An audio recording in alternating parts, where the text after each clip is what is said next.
ศาสนาได้เว้าดีนะเป็นสิ่งศักดิ์สิทธิ์ได้แนวเห็นตนเห็นตัวได้อันนี้ได้พวกเจ้าเห็นอันผ้าสิผ้าเนี่ยก็เธอเบิ้งอยู่บ่อยู่กับผ้ากระบาลหัวนั่นน่ะเพราะว่ามันเห็นบ่ดีเด้ดังนั้นในอิหร่านนี้จะจบในไวๆได้บ่ดุนได้อย่างยืดก็บ่เกินข้าพเจ้าเว้า2 ทิศยังบ่ฮอดซ้ำแต่ว่าข้าพเจ้าจะให้ยืดไปอีกจัก10 วันยืดไปอีกจัก10 วันแล้วมันจะหยุดแบบว่าทุกคนอยากหยุดเพราะมันจิ้มหายหลายแล้วและประชาชนอิหร่านที่ลุกขึ้นได้บัดนี้ได้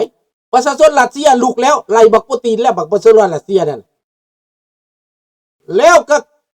ประเทศยูเครนนั่นล่ารัฐบาลรัสเซียได้บัดนี้นะผู้ถูกไล่ล่าแม่นผู้ไล่ล่าไปไ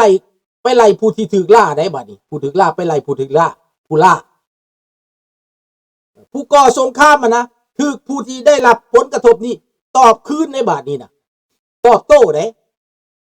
ดังนั้นประเทศต่างๆแตกออกจากรัสเซียยูเครนจัดการรัสเซียปบหามพี่น้องนายโปตินก็ลงอยู่บังเกอร์ลูกน้องอาจจะยึดอำนาจก็ได้อยู่รัสเซียนี่อาจจะเป็นอย่างสั้นนี่มันจะเป็นอย่างสั้นไหน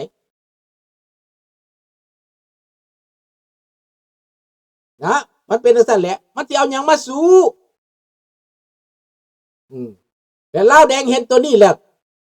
พวกเฮานี่นะอาวุธของเฮาคืออย่างคือความสามัคคีบัญญัตินั่นนะความเข้าใจบัญญัตินะมีแต่ตัวนี้อาวุธสำคัญมันที่สุดเป็นเข้าใจกันเว้าภาษาเดียวกัน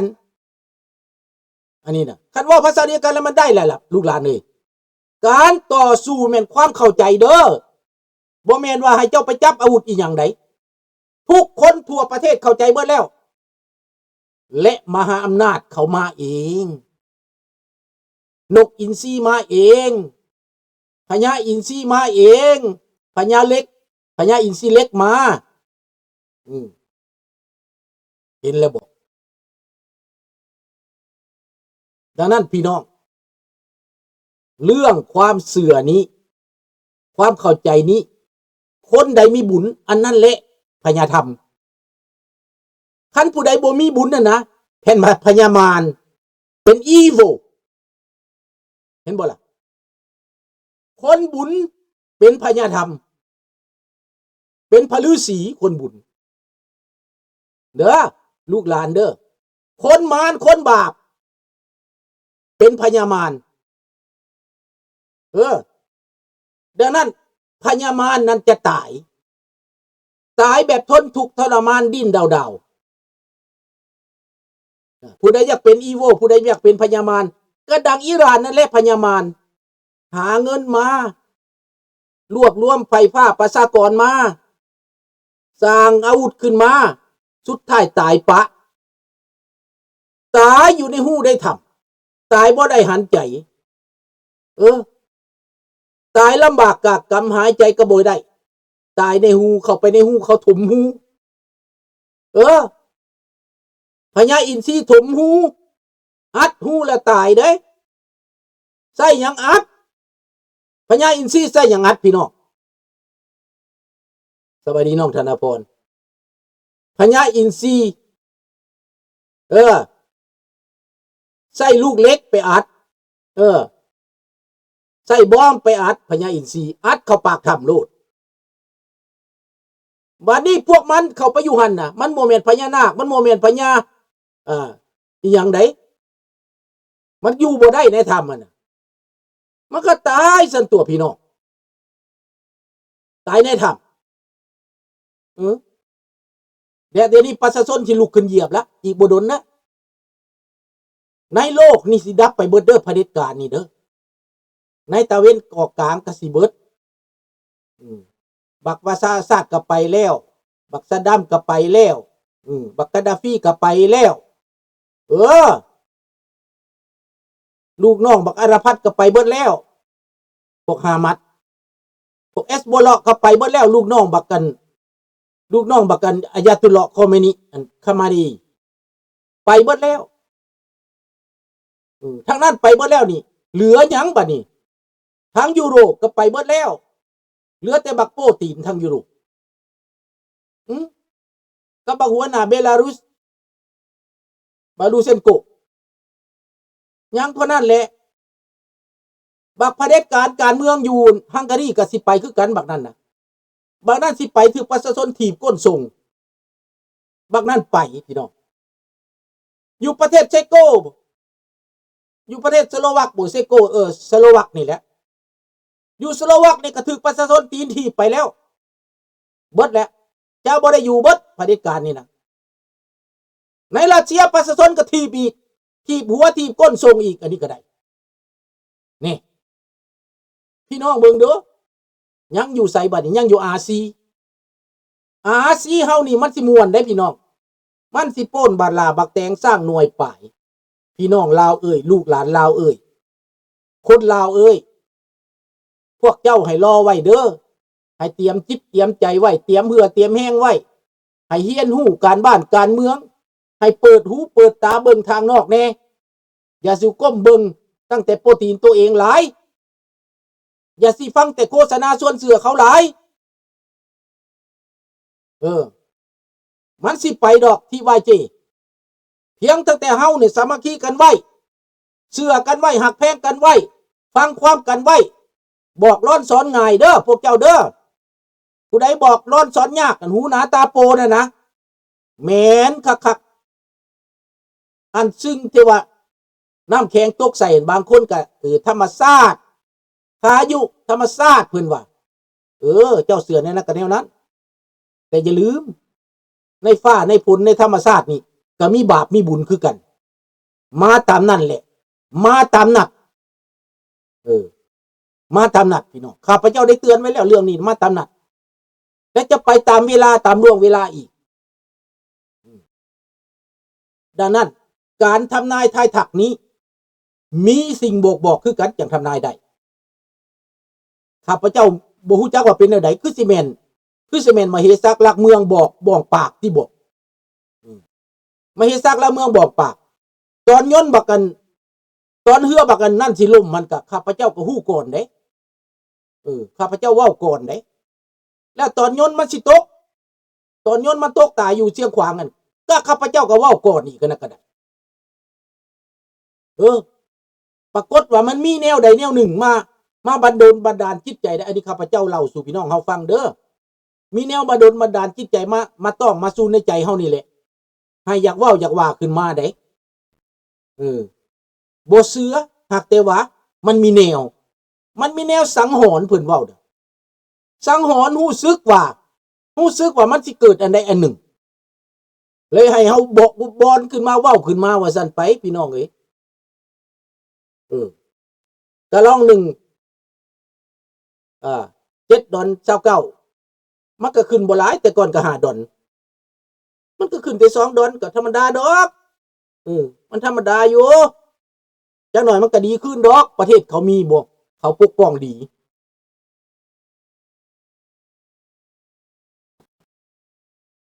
แต่นั้นเรื่องเศรษฐกิจมันยังต่างๆก็ให้อดทนเบิดทุกคนอดทนไว้นิ่งไว้เพื่อว่ายังอเมริกาเขากำลังสู้อยู่เขากำลังเฮ็ดอยู่นี่แหละแต่ว่าพวกอยู่ในประเทศลาวตอนนี้น่ะเป็นหยังเขาจังบ่จักเรื่อง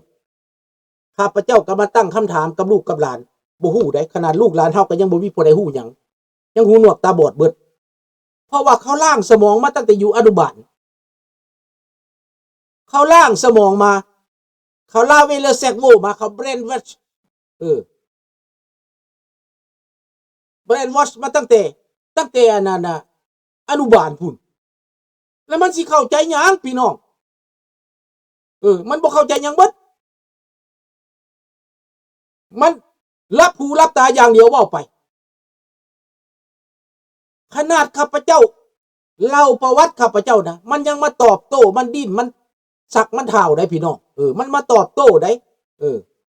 มันว่านี้ไปตายเฮ็ดหยังจังซั่นจังซี่อ้าวแนวมันไล่ฆ่าไล่แกงเนี่ยมัน อันหาเรื่องหาเล่าไผสิอยู่แม่นบ่ล่ะเขาเป็นคนขนาดหมามันก็ยังแล่นหนีนะพี่น้องอันนี้เขาเป็นคนแม่นบ่อามิกุคนน่ะมันก็ฮู้จักเจ็บจักปวดฮู้จักเครียดจักแค้นมันก็หนี